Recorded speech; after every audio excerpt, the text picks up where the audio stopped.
சகோதரர்களுக்கு வணக்கம். தற்போது நம்ம எங்கே போயிட்டுருக்குறோம் அப்படின்னு சொல்லி பார்த்தீங்கன்னா, தருமபுரி மாவட்டம், பாலக்கோடு வட்டம், காரிமங்கலம் ஒன்றியம், எட்டி மரத்து குழி அப்படிங்கிற கிராமத்துக்கு அருகே உள்ள பூமாலை அப்படின்னு சொல்லக்கூடிய ஒரு மலை இருக்குது. அந்த மலையினுடைய உச்சியில் நாமஜொனை என்ற ஒரு இடத்துல கல்வெட்டுக்கள் மற்றும் பாறை ஓவியங்கள் இருப்பதாக தகவல் கிடைச்சது. தகவலின் பேரில் சரி அந்த இடத்துக்கு போய் பார்க்கலாம் அப்படின்னு சொல்லிட்டு ஒரு செய்தியாளர்கள் குழுவும், அதே போல் அருங்காட்சியகத்தினுடைய ஆய்வாளர்கள், காப்பாட்சியர் உள்ளிட்ட அவங்க அந்த ஆராய்ச்சியாளர்கள் குழுவும், ஒரு குழு 2 குழு, மற்றும் அந்த கிராமத்தை சேர்ந்த வழிகாட்டுறதுக்காக ஒரு சிலர், அவங்களையும் நம்ம கூப்பிட்டுக்கலாம் அப்படின்னு சொல்லிட்டு அந்த இடத்த நோக்கி தான் நம்ம பயணப்பட்டுருக்குறோம். கல்வராயன் மலை. எந்த மலைக்கு நம்ம போகிறோம்? எந்த ஏரியா வந்திருக்கிறோம்? பாலக்கோடு பக்கம் கல்வராயன் மலை. அந்த பகுதிக்கு ஆராய்ச்சி செய்கிறதுக்காக போகிறோங்க. இப்போ அப்படியே ஆராய்ச்சி செய்கிறதுக்கு ஆராய்ச்சியாளர்கள் வந்திருக்கிறாங்க. அவங்களோட நாங்களும் போகிறோம் செய்தி சேகரிக்கிறதுக்காக. நாங்கள்லாம் ஆராய்ச்சி பண்ணுறதில்ல. செய்தி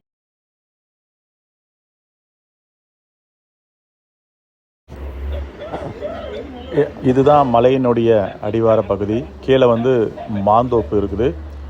இந்த மாந்தோப்பு வழியாக தான் நம்ம பயணிக்கணும். இது அடிவார பகுதியிலிருந்து நம்ம எங்கே போகணும் அப்படிங்கிறத முன்கூட்டியே திட்டமிட்டு பயணிக்க ஆரம்பிக்கிறோம். இவங்க செய்தியாளர்கள் குழு மற்றும் ஆராய்ச்சியாளர்கள் குழு வந்துட்டுருக்குறாங்க. அங்கே போகிற வழியில் சிலர் விவசாயம் பண்ணிக்கிட்டு இருந்தாங்க. அவங்க வளர்த்துக்கிட்டு இருக்கிற நாய் தான் அங்கே சத்தம் போட்டுட்டு இருந்துச்சு. இது மலை உச்சிக்கு ஏறக்கூடிய பகுதிகள். அங்கே இருக்கிற ஒரு குழந்தை அந்த கிராமத்தை சேர்ந்த ஒரு குழந்தை.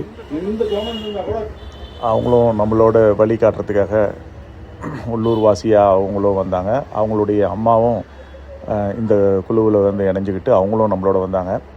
ரொம்ப செங்குத்தான பாறையாக இருந்ததுனால ஒருத்தருக்கு ஒருத்தர் கை கொடுத்து தான் அந்த பகுதியை நம்ம கடக்க முடிஞ்சது. இது கிட்டத்தட்ட ஒரு பாதி தூரம் நம்ம அடைந்த பிறகு அதனுடைய காட்சிகள், கூட வந்திருக்கிற நண்பர்கள் குழுவும் ஒவ்வொருத்தராக மெதுவாக அந்த பகுதியில் ஏறி வந்துட்டுருக்குறாங்க.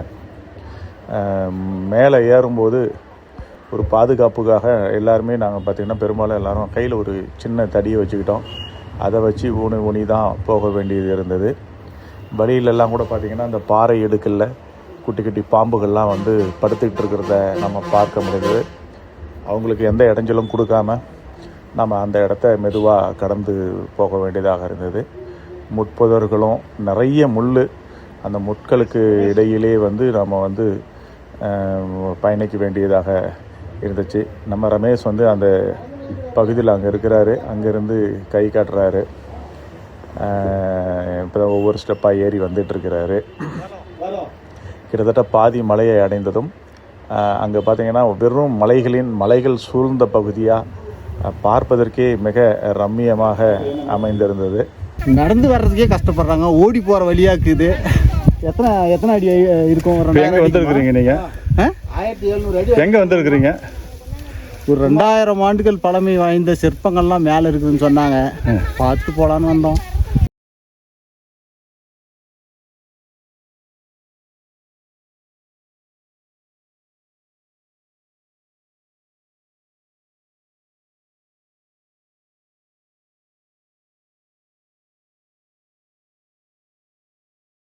ஆனியே பண்ணல, இப்போ தான் ஸ்டார்ட் பண்ணுறேன்னு சொல்லிடாத.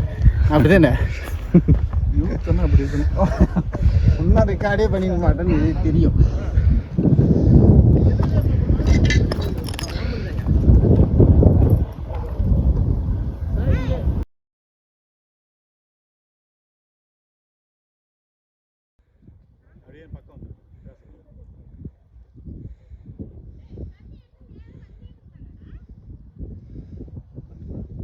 நானே வரேன்.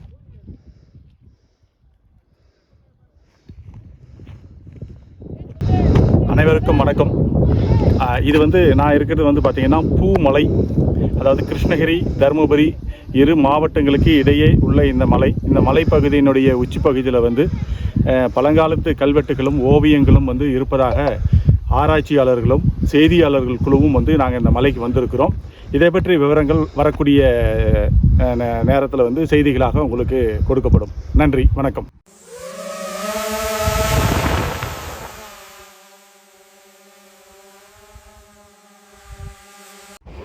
இதுதான் அந்த பாறை ஓவியம் இருக்கக்கூடிய அந்த பகுதி. அந்த தூரத்தில் உங்களுக்கு அங்கே ஒரு குழி மாதிரி தெரியுது பார்த்தீங்களா, அந்த பகுதியில் தான் அது ஒரு குகை போன்ற ஒரு அமைப்பு இருக்குது. அந்த அமைப்புக்குள்ளார தான் அந்த மேல் பக்கத்தில், பாறையினுடைய மேல் பக்கத்தில் இப்போ தெரியும் நினைக்கிறேன், கீழே இருக்கிறது அந்த ஜொனை. அதனால தான் இது நாம ஜொனை அப்படின்னு அழைக்கிறாங்க. இந்த மேல் பக்கத்தில் தான் அந்த கல்வெட்டுகளை எழுதியிருக்கிறாங்க. இந்த ஜொனையில் பார்த்தீங்கன்னா உள்ளே போனீங்கன்னா கொஞ்சம் தூரம் போகிறதாகவும், அதுக்கப்புறமா பள்ளம் நிறைந்ததாகவும், ஒரு ஆட்கள் உட்காரக்கூடிய அளவுக்கு பள்ளம் இருப்பதாகவும் அந்த கிராமத்தை சேர்ந்த மக்கள் தெரிவிக்கிறாங்க. ஆனால் நம்மளால் போக முடியலன்னு தண்ணி வெளிவரிக்க இருக்குது. இந்த நாமஜோனையில் எந்த காலத்துலேயும் தண்ணீர் வடியறதில்லை அப்படிங்கிறாங்க அப்படின்னு அந்த கிராம மக்கள் தெரிவிக்கிறாங்க. இப்போ மது போதை மயக்கத்தில் இருக்கிறேன்னு நினச்சியா? அதெல்லாம் ஒன்றும் கிடையாது. 2000 ஆண்டுகள் பழமை வாய்ந்த ஓவியங்கள்லாம் இருக்குது அப்படின்னு சொல்லியிருக்கிறாங்க. அந்த புகைப்படத்தை தான் இப்போ பதிவு பண்ணிகிட்ருக்குறோம். இதில் கல்வெட்டுகள் ஓவியங்களில் பார்த்திங்கன்னா கடந்த 2000 ஆண்டுகளுக்கு முன்பு இந்த இடத்துல பாறை ஓவியங்கள்லாம் செதுக்கப்பட்டிருக்கிறது. அகல் விளக்குகள் இருக்குது, அம்புக்குறிகள்லாம் இருக்குது. அது சம்மந்தமான வீடியோவை தான் நம்ம இப்போ பண்ணிகிட்ருக்குறோம். அதனால் மது போதையில் மயக்கத்தில் இருக்கிறோன்னு நினைக்காதீங்க. பாறை ஓவியம் அல்லது பாறை செதுக்கல்கள் என்பது வரலாற்று முற்கால மனிதர்களால் செதுக்கப்பட்ட அல்லது வரையப்பட்ட வரி வடிவ ஓவியத்தை குறிக்கிறது. வரலாற்றுக்கு முற்பட்ட கால மக்கள் விட்டு சென்ற பொருட்கள் மற்றும் அவர்கள் தாங்கள் வாழ்ந்த இடங்களில் உள்ள பாறைகளிலும் குகைகளிலும் வரைந்து வைத்துள்ள ஓவியங்கள் ஆகியவை இந்த இதில் அடங்கும். உலகில் பல நாடுகளில் இத்தகைய பாறை ஓவியங்கள் கிடைத்துள்ளன.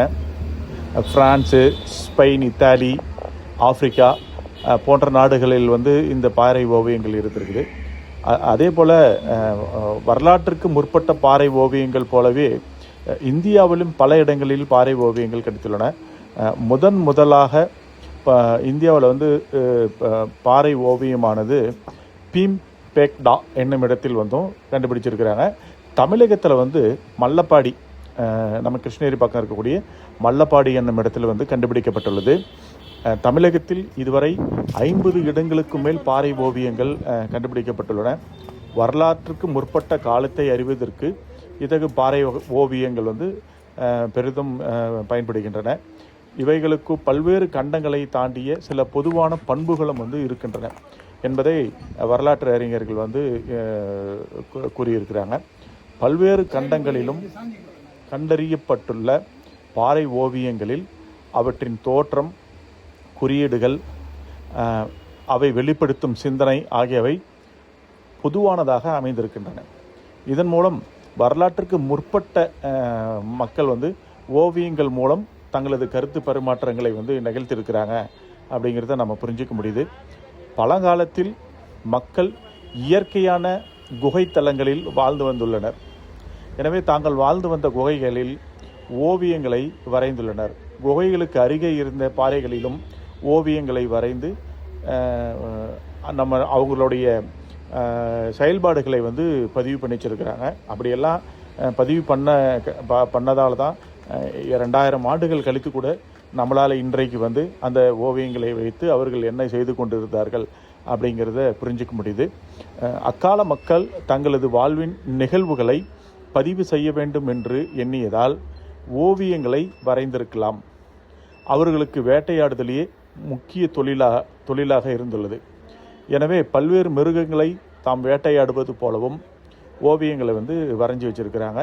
வேட்டையாடும் போது அதிக மிருகங்கள் கிடைக்கும் அப்படிங்கிற நம்பிக்கை, அதாவது பாறை ஓவியங்களில் வரைஞ்சால் நமக்கு நிறைய மிருகங்கள் கிடைக்கும் அப்படிங்கிற நம்பிக்கையினுடைய அடிப்படையிலையும் வரைந்திருக்கலாம் என வரலாற்று ஆய்வாளர்கள் வந்து தெரிவிக்கிறாங்க. இந்த இடத்துல இருக்குது கிட்டத்தட்ட 2000 ஆண்டுகளுக்கு முன்பு இருந்த முன்னோர்கள் வந்து இந்த குறியீடுகளை வந்து எழுதியிருக்கிறதா சொல்லியிருக்கிறாங்க. குறிப்பாக பார்த்தீங்கன்னா தமிழ் எழுத்துக்களை வந்து குறியீடுகளாக வந்து காமிச்சிருக்கிறாங்க. தமிழ் எழுத்துக்கள் பிறப்பதற்கு முன்பே 2000 ஆண்டுகளுக்கு முன்பே சில குறியீடுகள் தமிழ் எழுத்துக்களை சார்ந்து இருப்பதாக வந்து ஆராய்ச்சியாளர்கள் தெரிவிச்சிருக்கிறாங்க. இது பார்த்தீங்கன்னா இங்கே சின்ன இதாக இருந்தாலையும் உள்ளே போனால் நல்ல பள்ளம் அதிகமாக உள்ள ஒரு பகுதியாக இருக்குது. ஒரு ஆளே உள்ளே இறங்கி உட்கார்ற அளவுக்கு வந்து ஒரு குளம் போல இருப்பதாக இந்த பகுதி மக்கள் வந்து தெரிவிச்சிருக்கிறாங்க. இந்த இடத்துல எப்பயுமே தண்ணீர் வந்து வடியாமல் வந்து இருக்குது, எப்பயுமே வடியறதில்லை. எவ்வளோ வறட்சி காலத்துலேயும் இந்த குளத்தில் வந்து தண்ணி இருக்கிறதா வந்து அவங்க சொல்கிறாங்க. ஒரு வரலாற்று புகழ் மிக்க ஒரு இடமாக இந்த இடம் வந்து கருதப்படுகிறது. இதை இன்னும் மேலும் தமிழ் எழுத்துக்களை வந்து ஆராய்ச்சி செய்யக்கூடிய ஆராய்ச்சியாளர்கள் இந்த எழுத்துக்களை எல்லாம் வந்து ஆராய்ச்சி பண்ணி அந்த எழுத்துக்களை என்னன்றது மக்களுக்கு வந்து தெரியப்படுத்தணும் அப்படின்னு நாம் கேட்டுக்கிறோம். நாம் இப்போ மோர்நல்லி பக்கத்தில் இருக்கக்கூடிய மலையினுடைய உச்சியில் இருக்கக்கூடிய நாமச்சொன்னையில் இருக்கிறோம். இந்த நாமச்சொன்னையில் இருக்கக்கூடிய பாறை ஓவியம் வந்து பார்த்திங்கன்னா இந்த கிருஷ்ணகிரி தர்மபுரி உள்ளடக்கிய ஒரு பகுதி இருக்குது பாருங்கள். அந்த பகுதியில் கிடைக்கக்கூடிய நூற்றுக்கணக்கான பாறை ஓவியங்களில் மிக முக்கியமான பாறை ஓவியம் எந்த வகையிலன்னு கேட்டிங்கன்னா, குறியீடுகளை கொண்ட பாறை ஓவியம் வந்து இதுவரையில் 2 இடங்களில் அதிகமாக கிடச்சிருக்கு நமக்கு. ஒன்று வந்து பெரிய கோட்டப்பள்ளி அப்படிங்கிற இடம், ரெண்டாவது வந்து மலையாண்டள்ளி பக்கத்தில் இருக்கக்கூடிய ஆண்டிமலை. அந்த இடத்துல தான் வந்து நூற்றுக்கணக்கான குறியீடுகள் ஒரே இடத்துல இருக்குது. 3வது இடமாக இந்த நாமச்சொன்னையை நாம் சொல்லலாம். இதுதான் அந்த இதனுடைய முக்கியத்துவம். இது வந்து சுமார் 2000 ஆண்டுகளுக்கு முற்பட்ட பெருங்கற்படை காலம் அல்லது இரும்பு காலம் என்று சொல்லக்கூடிய அந்த காலகட்டத்தில் வரையப்பட்ட ஓவியங்கள் ஆகும்.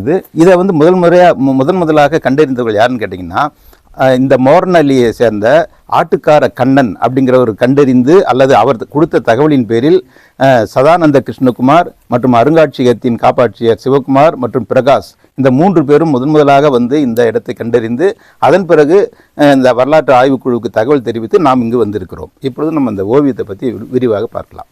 அதாவது இந்த ஓவியத்தினுடைய நடுநாயகமா, அதாவது கிட்டத்தட்ட ஒரு 8 அடியிலிருந்து 9 அடி நீளம் இருக்கக்கூடிய ஓவியத்தினுடைய மைய பகுதியில் அமைந்திருக்கிறது தான் இந்த உருவம்.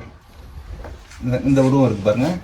இந்த உருவம் வந்து என்னன்னு கேட்டிங்கன்னா, சங்க இலக்கியங்களில் 2000 வருஷத்துக்கு முன்னால் ஒரு நிகழ்ச்சியை வந்து சொல்கிறாங்க. அதாவது என்னன்னு கேட்டிங்கன்னா, வேட்டை குழுக்கள் வந்து தான் வேட்டையாடி கொண்டு வந்த பொருட்களை ஒரு பெண் தெய்வத்திடம் கொடுத்து அந்த பெண் தெய்வமானது எத்தனை பேர் வேட்டையாடினாங்களோ அந்த குழுக்களுக்கு பிரித்து கொடுக்கறது அப்படிங்கிற ஒரு கான்செப்ட் இருந்திருக்கு. அது பேர் பாதீடு அப்படின்னு சொல்லி சங்க இலக்கியங்கள் சொல்லுது. அந்த பாதீடு என்று சொல்லக்கூடிய அந்த நிகழ்ச்சியை சித்தரிப்பதாக மிக அழகாக அங்கே காட்டியிருக்கிறார்கள். மையத்தில் இருப்பது அந்த தெய்வம் அல்லது பாதீடுக்கான பெண் தெய்வம் சொல்லி நம்ம இதை சொல்லலாம். இதனுடைய இரு பக்கமும் நல்லா பார்த்தீங்கன்னா தெரியும். இங்கே ஒருத்தர் 2 பேர், அதே மாதிரி இந்த பக்கமும் இருக்காங்க பாருங்க, இங்கே 2 பேர். இவங்க எல்லாருமே இதை நோக்கி வர்றாங்க, இதை நோக்கி இருக்கிறாங்க. இவங்க வந்து பங்கிட்டு கொடுக்குறாங்க, அதுக்கப்புறம் அதை பங்கிட்ட வாங்கிட்டு போவாங்க. இதுதான் வந்து இந்த பாதீடு என்று சொல்லக்கூடிய அந்த கருத்தை தான் மையமாக வச்சு பண்ணியிருக்காங்க. இது ஒரு கருத்து, இது வந்து மைய கருத்து, இந்த பாறை ஓவியத்தின மைய கருத்து இது. அதுக்கப்புறமா வந்து 2வது முக்கியமான செய்தி வந்து இந்த இடம் நீர் நிலை. இது ஒரு நீர்நிலை. நீர்நிலைன்னா தண்ணி எப்பவுமே தேங்கி கொண்டிருக்கக்கூடிய நிலை. நீர்நிலையானது எப்பவுமே இறந்தோர் நீத்தார் நினைவாக வழிபடக்கூடிய ஒரு இடமா இருக்கும். அதை நீங்கள் ரொம்ப ஆதி காலத்துலேருந்தே பார்க்கலாம். அதனுடைய அடையாளமாக தான் இங்கே பல இடங்களில் இங்கே பாருங்கள், இது பேர் வந்து பாண்டில் விளக்கு. 1 2 அங்கே கீழே கூட இருக்கு பாருங்க, அது பேர் பாண்டில் விளக்கு. இந்த பாண்டில் விளக்குன்னா என்ன அர்த்தம்னா மாண்டவர் விளக்கு, அதாவது இறந்தவர்களுடைய ஆவி. இப்போ கூட பார்த்தீங்கன்னா யாராவது இறந்துட்டாங்கன்னா அவங்கள வந்து சுடுகாட்டில் புதைச்சிட்டு வந்து வீட்டில் ஒரு விளக்கு வச்சுருப்பாங்க, அதை கும்பிட்டு போவாங்க. அதே மாதிரி வருஷத்துக்கு ஒரு முறை அந்த இறந்தோரின் நினைவாக வந்து வழிபாடு செய்வாங்க. நீர்நிலைகளில் போய் வழிபடுறது அவருடைய வழக்கம். இது வந்து பல இடங்களில் நம்ம பார்த்துருக்குறோம். இது வந்து பிற்காலத்தில் கூட வந்து என்ன பண்ணியிருக்காங்கன்னா, இந்த பாண்டில் விளக்கு வைக்கிறதுன்றது இப்போ கூட ஒரு 300-400 வருஷத்துக்கு முன்னால் கூட நம்ம அனுமார் சிலை செஞ்சுருப்பாங்க. அந்த அனுமார் சிலை பக்கத்தில் யாருடைய நினைவாக சிலை செஞ்சு பக்கத்தில் இந்த விளக்கை அடித்து வச்சுருப்பாங்க. அல்லது இந்த விளக்கை போட்டு அது பக்கத்தில் அவருடைய பேர் எழுதி வச்சுருப்பாங்க. அவங்க நினைவாக வந்து வருஷம் பண்ணுறது. ஆகவே இது வந்து இறந்தோருடைய நினைவாக வரையப்பட்டிருக்கக்கூடிய பாண்டில் விளக்குகள் இங்கே காட்டப்பட்டிருக்குன்னா, அதுக்கு அடுத்ததாக கொஞ்சம் உள்ளே போனீங்கன்னா இந்த கல் திட்டைன்னு சொல்லுவாங்க. சதுரமான ஒரு வரைஞ்சி அதுக்கு உள்ளே வந்து மனிதனை காட்டியிருப்பாங்க. நல்லா உள்ளே பார்த்தீங்கன்னா தெரியும். அதாவது கல் திட்டை, அதாவது பெருங்கற்கால மக்கள் தன்னுடைய இறந்தவர்களை எப்படியெல்லாம் அடக்கம் பண்ணாங்கன்றதை அவங்க காட்டியிருக்கிறாங்க. அதை காட்டியிருக்காங்க. அதுக்கப்புறம் வீட்டுக்குள்ள மனிதன் ஒரு முக்கோணம் மாதிரி ஒரு வீடு இருக்குது. இங்கே நல்லா பார்த்தீங்கன்னா தெரியும், முக்கோணம் மாதிரி இருக்குது. அதுக்குள்ளே ஒரு மனிதனை காட்டியிருப்பாங்க. ஒரு வீடு இது நல்லா இங்கே பாருங்க, வீடு. அந்த வீட்டுக்குள்ளே மனிதன் இருக்கிற மாதிரி காட்டியிருக்காங்க. இது மாதிரி இருக்குது. அதுக்கப்புறம் வேற என்னென்ன இருக்குன்னு பார்த்தீங்கன்னா, இங்கே மயில் காட்டியிருக்காங்க. இங்கே பாருங்க, மிக அழகாக 2 மயிலை காட்டியிருக்காங்க. அதே மாதிரி வேட்டை காட்சிகளும் காட்டியிருக்காங்க. இங்கே பார்த்தீங்கன்னா தெரியும், ஒரு மனிதன் வந்து விலங்கு மேலே இது பண்ணுறது காட்டியிருக்காங்க. இங்கேயும் காட்டியிருக்கிறாங்க. அதே மாதிரி வில்லை வைத்து வேட்டையாடக்கூடியதை இந்த இடத்துல காட்டியிருக்காங்க பாருங்க. இந்த இங்கே பாருங்க, வில்லு ஒருத்தன் வந்து வில்லை வச்சு வேட்டையாடுறான் அது. ஆகவே இங்கே பல விஷயங்களை காட்டியிருக்காங்க. வேட்டையாடுறது காட்டியிருக்காங்க, மிருகங்களை காட்டியிருக்காங்க, பறவைகளை காட்டியிருக்கிறாங்க. குறியீடுகள் மற்றது எல்லாமே வந்து குறியீடுகள் தான். இங்கே பாருங்க, இது எல்லாமே குறியீடுகள் தான். இந்த குறியீடுகள் என்னத்தை காட்டுதுன்னு சொல்லி பார்த்தீங்கன்னா, பின்னால் வந்து எழுத்துக்கள் வளருது இல்லைங்களா? எழுத்தெல்லாம் பிராமின்னு சொல்லுவாங்க, தமிழ் பிராமி. அந்த எழுத்துக்களுடைய முன்னோடியாக இது மாதிரியான குறியீடுகளை தான், குறியீடுகள்ல தான் தமிழ் பிராமி எழுத்துக்கள் வளர்ந்தது அப்படின்ற ஒரு கருதுகோள் இருக்குது. அதுக்கு சான்றா ஆய்வு பண்ணுறதுக்கு மிக முக்கியமான இடமா இதெல்லாம் வந்து வளமை சின்னங்களாக சொல்லுவாங்க. இங்கே பாருங்கள், முக்கோணமாக போட்டு நடுவில் கோடு இருக்குது. அதே மாதிரி நட்சத்திரங்கள் நிறைய இடத்துல வரைஞ்சிருக்கிறாங்க. இங்கே பார்த்தீங்கன்னா இங்கே ஒரு நட்சத்திரம், இங்கே பாருங்கள் இங்கே ஒரு நட்சத்திரம். இது வந்து பாண்டியல் விளக்கு. இது முழுக்கவே மற்றது எல்லாமே வந்து குறியீடுகள் தான். இங்கே பாருங்கள், இதெல்லாம் குறியீடுகள். இது குறியீடு, இங்கே அதே மாதிரி குறியீடு. இங்கே பாருங்கள், ஒரே ஒரு வட்டம் இது மாதிரி போட்டுருங்க. ப்ளஸ் இங்கே கா மாதிரி, இங்கே பாருங்கள் ப்ளஸ் குறி மாதிரி போட்டிருக்காங்க பாருங்கள். கா அது அது பக்கத்துலேயே ஒரு சின்ன மனித உருவம் இது மாதிரி. அதுக்கப்புறம் இந்த பழைய ஓவியத்து மேலே புதுசாகவும் வரைஞ்சிருக்கிறாங்க. இது மங்களா தெரியுது தான் பழசு. இங்கே இந்த 3 பா மாதிரி இருக்குது பாருங்கள். இது வந்து ரொம்ப ரீசெண்டாக, ரொம்ப புதுசாக இப்போ இருக்கிறவங்க யாரோ வரைஞ்சிருக்கிறாங்க. அந்த கலரை வச்சு நம்ம இது வந்து ஒரு புதிய ஓவியம் அப்படின்னு சொல்லி நம்ம தெரிஞ்சுக்கலாம். வேறு என்ன சொல்லுவாங்கல்ல, அதே மாதிரி இங்கே எழுதியிருக்கிறாங்க பாருங்கள். இன்னுன்ற எழுத்து இங்கே தெரியுது, 3 சொல்லி இன்னும் தெரியுது. யாரோ பேர் எழுதியிருக்கிறாங்க. ரொம்ப பிற்காலத்தில் வந்து இந்த பேர் கூட எழுதியிருக்கிறாங்க. இதுதாங்க அந்த அழகிய நாமஜொனை அப்படின்னு அழைக்கக்கூடிய அந்த பகுதி. அதனுடைய உட்புற பகுதியை தான் நம்ம இப்போ பார்த்துக்கிட்டு இருக்கிறோம். பொதுமக்களும் அந்த இடத்துக்கு போகலாம். அதிக உயரமெல்லாம் கிடையாது. ஒரு மணி நேர மலையேறும் பயிற்சியில் வந்து நாம் மலை ஏறினா அந்த இடத்துக்கு நம்ம போயிட முடியும். ரொம்ப தூரம்லாம் கிடையாது. காவேரிப்பட்டினத்திலிருந்து ஒரு 10 கிலோமீட்டர் போனீங்கன்னா மோரனஹள்ளி வரும். மோரனஹள்ளியிலிருந்து எட்டி மரத்துக்குழி அப்படிங்கிற கிராமத்துக்கு நாம் போயிட்டோம்னா அந்த கிராமத்தில் வாகனங்கள் எல்லாம் நிறுத்திட்டு அந்த பூமலை அப்படின்னு சொல்லக்கூடிய அந்த மலையினுடைய மேல் பகுதிக்கு நம்ம சென்னோம்னா இந்த காட்சிகளை எல்லாம் நம்ம பார்க்க முடியும். சரி, நாம் அந்த தேவையான விவரங்களை எல்லாம் ஆய்வாளர்கிட்ட இருந்து நாம் வந்து விவரங்களை எல்லாம் வாங்கி கொண்டு ஒரு செல்ஃபி வீடியோ அங்கே நாம் இருக்கிறதுக்கு உண்டான செல்ஃபி வீடியோவை நம்ம இப்போ எடுத்துக்கிட்டு இருக்கிறோம். அதை எடுத்து முடிச்சுட்டு எல்லோரும் வந்து அங்கேயே வந்து புகைப்படமெல்லாம் எடுத்துக்கிட்டோம். அதே போல் உள்ளூர் மக்களும் வந்து நமக்கு ஒத்துழைப்பு கொடுத்தாங்க. அங்கே இருக்கக்கூடிய பெண்மணிகள், அந்த குழந்தை, இன்னும் அந்த ஊரை சேர்ந்த ஒரு நபர் வந்து அவரும் வந்திருந்தார். இவங்கெல்லாம் வந்து தான் நமக்கு இந்த இடத்த வழிகாட்டி கூட்டிகிட்டு போனாங்க. இது என்னென்னா, போகும்போது ஒரு பாதையில் நாங்கள் போயிட்டோம். அது கிட்டத்தட்ட கொஞ்சம் மலையினுடைய அடிப்பகுதியில் சுத்தினாப்பில் போய் ஏறி மேலே போனோம். கொஞ்சம் சுற்றிக்கிட்டு போகிற மாதிரி தான் இருந்துச்சு. இருந்தாலையும் ஓரளவுக்கு பாதை வந்து நமக்கு அந்த இடத்துல இருந்தது. கொஞ்சம் கடினமாக இருந்தாலும் ஒரு சில இடங்களில் அந்த பாதை இருந்த மாதிரி இருந்துச்சு. அதில் நம்ம போயிட்டோம்.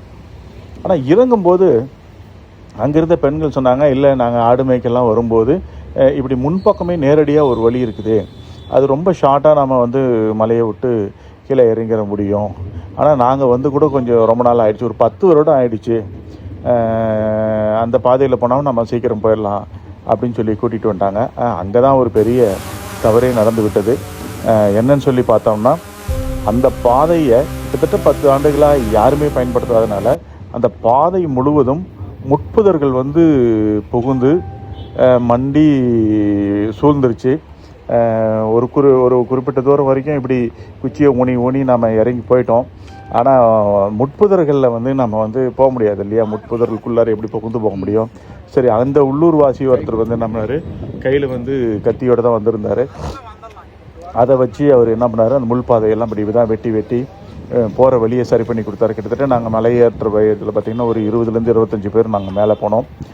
அவர் வந்து அந்த முள்ளெல்லாம் வெட்டி கிளியர் பண்ணி கிட்டத்தட்ட நாங்கள் வந்து சாதாரணமாக ஒரு 1 மணி நேரத்தில் நடந்து போகக்கூடிய இடத்த கிட்டத்தட்ட 3 மணி நேரத்துக்கு மேலே நாங்கள் இறங்கி வரும்போது பயன்படுத்தினோம். ஆனால் மிக கடுமையான புதர், கடுமையான முள் பகுதி. பெரும்பாலும் எல்லாரும் வந்து முள்ளில் மாட்டி அங்கங்கே சட்டையை கிழிச்சிக்கிட்டு கை காலெல்லாம் கிழிச்சிக்கிட்டு வந்தவங்க தான் எல்லாருமே. மிக மிக மிக கடினமாக இருந்துச்சு. அந்த பாதையை நாம் கடந்து வந்தோம். நம்ம எப்பேற்பட்ட காட்டில் இருக்கிறோம். எங்களை யாராவது ரெஸ்கியூ பண்ணுங்க ப்ளீஸ், ரெஸ்கியூ டீம். இல்ல இப்போதான் பயமாவே இருக்கு. இப்படி இறங்குங்க. எங்கயாவது சிங்கத்து வாயில கொண்டு விட்டு போறீங்க. நான் இங்க ஜாயின் ரெஸ்கியூ டீமுக்கு போறேன். பாருங்க பெரியம்மா நீங்க எங்க இருக்கீங்கன்னு ஓடி வருவாங்க. எங்கயாவது யாராவது வாயில போறீங்க. நான் இங்க ஜாயின் ரெஸ்கியூ டீமுக்கு பாருங்க பாருங்க, இந்த தான் காடு வழி. இது வந்து இப்படியே வரணும். யாராவது நம்மள திட்டுனா மேல அப்படியே உட்காந்து புண்ணினே வாங்க, தேக்கின் கூட வாங்க, ஒன்றும் பிரச்சனை இல்லை. நின்னு மட்டும் நடந்து மட்டும் வந்துறாதீங்க. அவ்வளவுதான் இந்த போக முடியாது.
ஒரு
நிமிஷம் கேளுங்க.